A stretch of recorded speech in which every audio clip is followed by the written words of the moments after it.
On ne lit jamais un livre, on se lit à travers les livres. Bonjour, futur candidat libre et officiel au baccalauréat.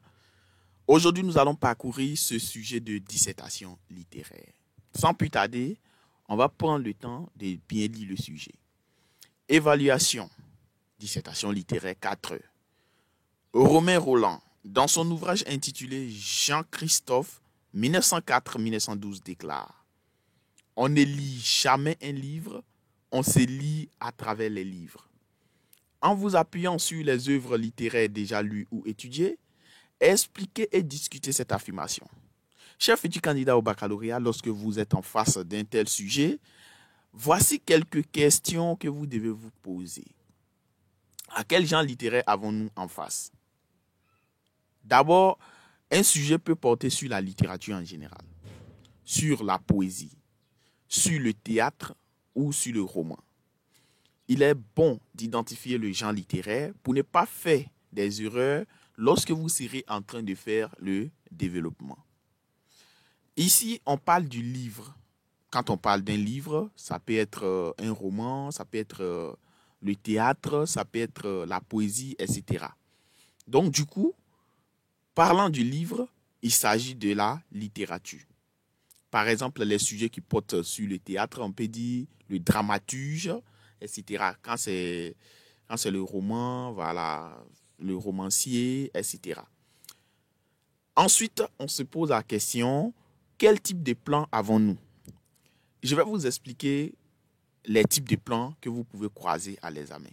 D'abord, il y a le plan dialectique. Et quand on parle d'un plan dialectique, c'est que forcément, il y aura une thèse et une antithèse. Maintenant, ceux qui sont au Burkina, par exemple, peuvent aller jusqu'à faire la synthèse. Ainsi, les plans dialectiques se distinguent par la consigne telle que, en vous appuyant sur les œuvres littéraires lues ou étudiées, expliquer et discuter.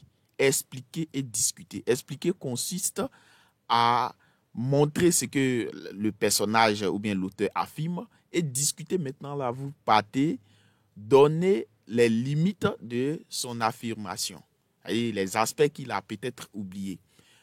Il y a encore d'autres consignes telles que qu'en pensez-vous, à votre avis, selon vous. Voilà, donc voici ce qu'on peut un peu savoir d'un plan dialectique. En dehors du plan dialectique, il y a d'autres plans qu'on appelle le plan inventaire. Et c'est quoi un plan inventaire? Quand on parle d'un plan inventaire, ça veut dire que les aspects que vous devez aborder dans ce sujet sont déjà donnés. On peut dire par exemple, il y a un roman, ou bien il y a des romans qui nous font rire et d'autres nous éveillent la conscience. Donc ça veut dire que dans un premier temps, vous allez montrer qu'il y a certains romans qui nous font rire.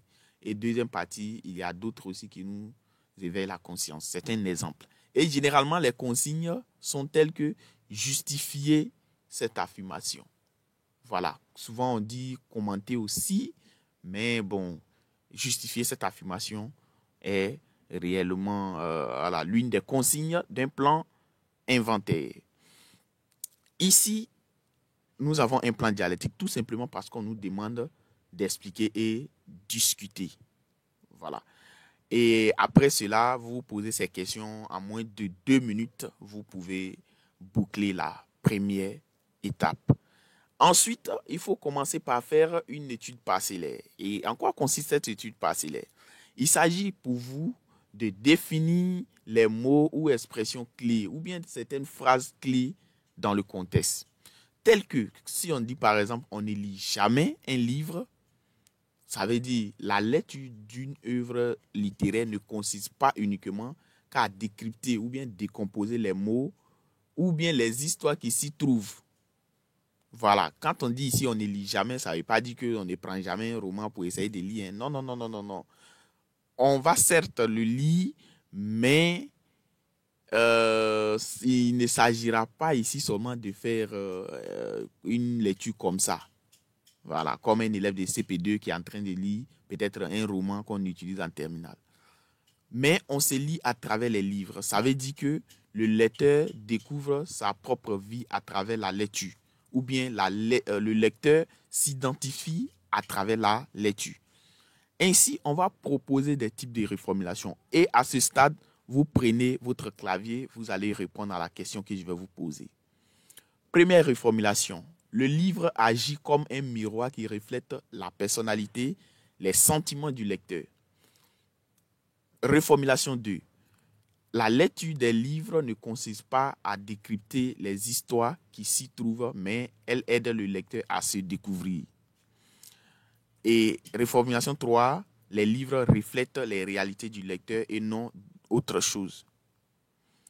Écrivez R1 si vous êtes d'accord pour la reformulation 1, R2 si vous êtes d'accord pour la reformulation 2 et R3 si vous êtes d'accord pour la reformulation 3. Si jamais vous étiez à l'examen, laquelle des reformulations allez-vous copier? Et je tiens à vous rappeler que toutes ces 3 reformulations passent. Voilà, passent. Maintenant, on va chercher l'antithèse. Et l'antithèse, c'est quoi? Ce sont les aspects qui ont été oubliés par l'auteur du sujet. Ici, qu'est-ce qu'on va se dire? Ou bien, quelle question on va se poser? Il y a certains romans, quand on va lire, on va découvrir nos propres réalités. Ça, c'est sûr. Par exemple, si une personne qui a été confrontée à une situation d'un mariage forcé, si elle est en train de lire Rebelle de Fatou Keïta, effectivement, la personne va se sentir concernée par l'œuvre, en fait. C'est ce que ça signifie. Si, par exemple, une personne qui a été confrontée par un problème d'élection et que la personne lit On se chamaille pour un siège de Yacine Kakou, la personne va se sentir concernée. C'est ce que ça signifie. Maintenant, je vous pose une question. Si jamais vous êtes en train de lire La planète des singes de Pierre Boulle, est-ce que vous vous êtes une fois retrouvé sur une planète imaginaire? Non, pas du tout. Ce qui signifie que la lecture d'une certaine œuvre peut aussi nous conduire vers une autre histoire qui est en dehors de la sienne, ou bien en dehors de la nôtre. Ainsi, dans l'antithèse, vous allez dire quoi? Que l'œuvre littéraire se démarque parfois des réalités du lecteur. Ou bien, le lecteur peut découvrir d'autres réalités dans les livres qui ne reflètent pas les siennes. Voici ce que ça signifie. Et on va maintenant trouver le problème. Ici, bien avant de trouver le problème, je tiens à vous rappeler que nous avons déjà commencé Prépa Bac en ligne. Et vous pouvez vous inscrire pour commencer les révisions dès aujourd'hui jusqu'au jour des examens. Il suffit seulement de m'envoyer un message sur WhatsApp au plus 225 07 57 56 26 91 et vous allez vous inscrire. C'est 5 000 francs pour les candidats officiels pour toute l'année scolaire et 10 000 francs pour les candidats libres pour toute l'année scolaire. Envoyez-moi un message dès aujourd'hui si vous voyez cette publication et n'hésitez surtout pas à vous inscrire car il y a, en plus des séances d'exercices que nous allons faire en ligne, des documents en PDF pour vous accompagner avec des résumés des séances encore pour vous aider vraiment à renforcer vos capacités. Maintenant, ici, on va parler du problème. D'abord, le problème est une question. Et cette question a pour réponse les 2 aspects que nous avons précédemment trouvés. Aspect 1 et puis aspect 2, ou bien la thèse et l'antithèse. Vous allez vous dire, c'est quelles questions ils ont posées à 2 groupes de personnes. Et le premier groupe dit, la lecture des livres ne consiste pas à décrypter les histoires qui s'y trouvent, mais elle aide le lecteur à se découvrir. Ou bien, la lecture aide le lecteur à se découvrir. Et puis, une autre personne va dire, non, pour moi, l'œuvre littéraire se démarque parfois des réalités du lecteur. Ou bien, le lecteur peut découvrir d'autres réalités dans les livres qui ne reflètent pas les siennes. Donc, la question qu'on peut se poser, on va dire, quel est le rapport entre le lecteur et les œuvres littéraires? C'est aussi bon, c'est passable.